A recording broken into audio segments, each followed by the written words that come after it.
So our last two theorems for this chapter are the hinge theorem. So we have the hinge theorem, which is also known as the side angle side inequality theorem. And then we have the converse of the hinge theorem, which is the side side inequality.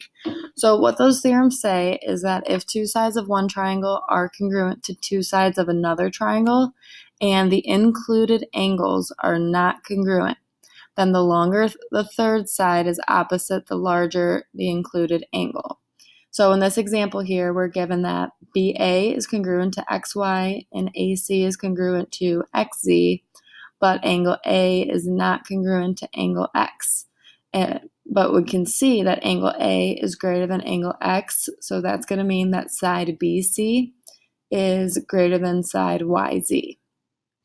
The converse says if two sides of one triangle are congruent to two sides of another triangle and the third sides are not congruent, then the larger included angle is opposite the longer the third side. So again, we have BA congruent to XY and we have AC congruent to XZ, and then we're given that BC is greater than YZ, so that means that angle A has to be greater than angle X. So using the hinge theorem here, it says what is the range of values of X? So again, this is where our inequalities come in. So first we're just going to write this out in letters. So we do have the criteria here. We've got RU is congruent to UT, and then they both share this side here. So the angles we're looking at are included angles are angles RUS and angles SUT. So that means I'm looking at side RS and side ST. So I'm just going to write the inequalities with letters first and say that RS is greater than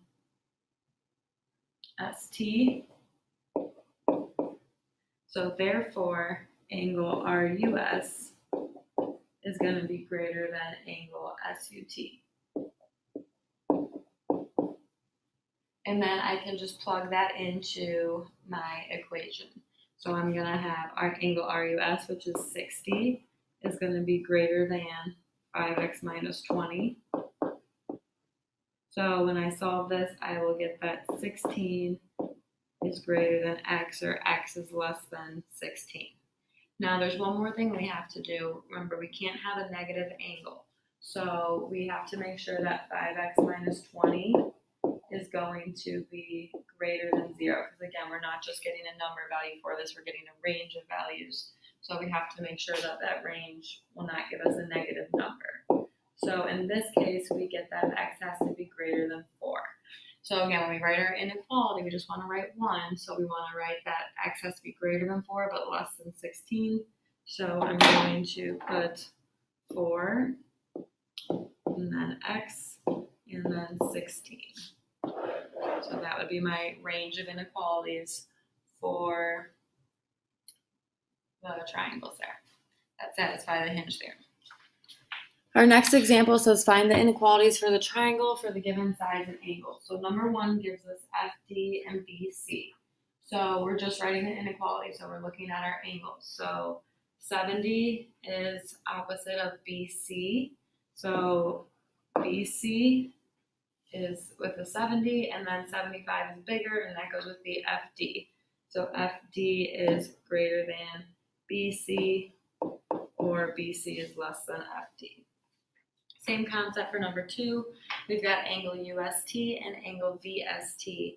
So we'll start with those. So angle UST and angle VST. We just have to pick the inequality symbol based on the sides. So if we look here, TU is bigger than TV, so TU goes with angle UST, so angle UST will be bigger or greater than.